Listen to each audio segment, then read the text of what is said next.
Au fur et à mesure que l'apôtre allait de l'avant, aux écoutes de ce que le Seigneur pouvait lui dire, percevant sa voix de temps en temps, qui lui donnait l'explication des choses, bientôt la vraie nature de sa situation devint parfaitement claire pour lui.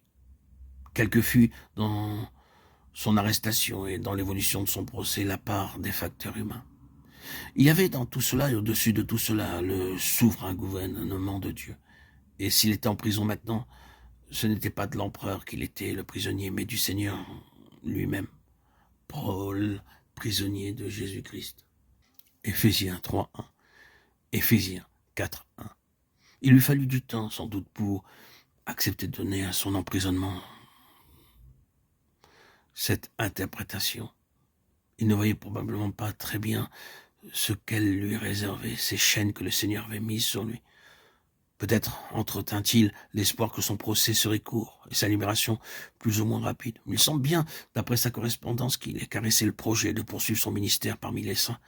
Il lui était si cher. Pour finir, cependant, il accepte de bon gré ce qui lui apparaît toujours plus clairement comme étant la volonté de Dieu. Et il se rend compte, quoique lentement et sans doute par étapes successives, que c'est dans l'intérêt supérieur du corps de Christ qu'il doit passer par cette épreuve. Ainsi, en est-il pour le peuple de Dieu quand l'heure sonne pour lui d'envisager la dernière étape de sa vie spirituelle? Car la révélation de Jésus-Christ n'est pas simplement une question de salut personnel.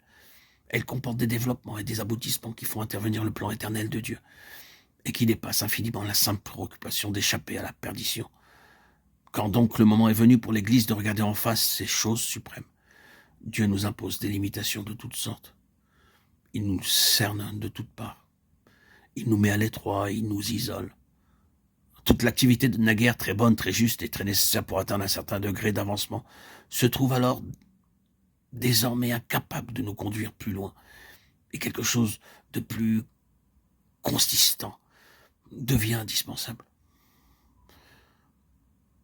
L'instrument qui représente le témoignage de Jésus sous sa forme la plus pure, celle qui se rapporte le plus de l'intention suprême de Dieu, doit donc se laisser sevrer de toutes sortes de choses qui étaient bonnes, nécessairement, et voulues de Dieu, mais qui n'avaient de raison d'être que pour préparer le chemin à autre chose.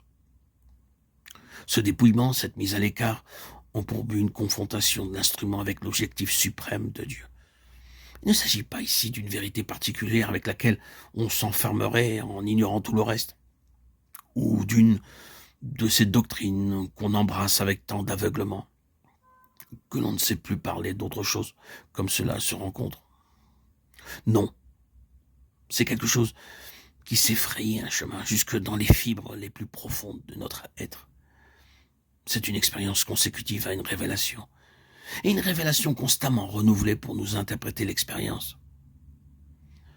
Certains se croient appelés à prendre envers et contre tous la défense de tel ou tel enseignement qui leur est cher. Il ne s'agit pas de cela. C'est quelque chose qui est devenu la vie même de l'instrument. Un instrument est cela, jusqu'à la moelle. Ce n'est pas une question de choix ou de préférence. C'est un fait qu'on ne peut que constater.